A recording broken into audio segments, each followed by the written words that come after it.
بسم اللہ الرحمن الرحیم۔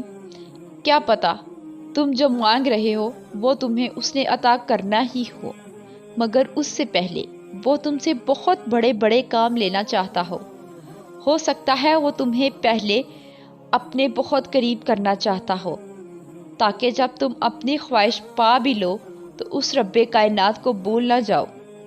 ہو سکتا ہے وہ تمہیں تمہاری خواہش تب نصیب کرے جب تمہیں اس کی سب سے زیادہ ضرورت ہو سکتا ہے نا کہ وہ تمہیں تمہاری خواہش کے ساتھ ساتھ اور بھی بہت کچھ عطا کرنا چاہتا ہو۔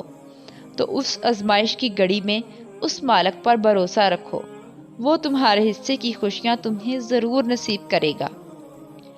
یہ جو دعا کا حق اللہ نے دیا ہے نا، ہمیں یہ ایک بہت بڑا ہتھیار ہے۔ اس ہتھیار کی قابلیت پر کبھی شک نہ کرنا، یہ تمہاری زندگی کی ہر جنگ میں تمہارا ساتھ دے گی۔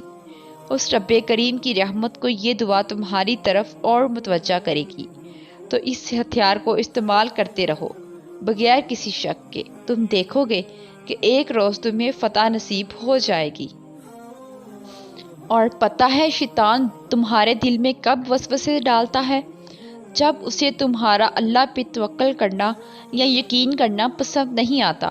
اور پتہ ہے اسے تمہارا توکل کرنا کب پسند نہیں آتا؟ جب وہ توکل اللہ کو پسند آ جاتا ہے۔ اور جانتے ہو وہ ایسا کیوں کرتا ہے؟ کیونکہ اس توکل کے بعد اللہ نے تمہارے لیے معجزے کرنے ہوتے ہیں، اور ان معجزوں نے تمہیں اللہ کے قریب تر کر دینا ہوتا ہے، اتنا قریب کہ شیطان تمہارا سوچ بھی نہ سکے۔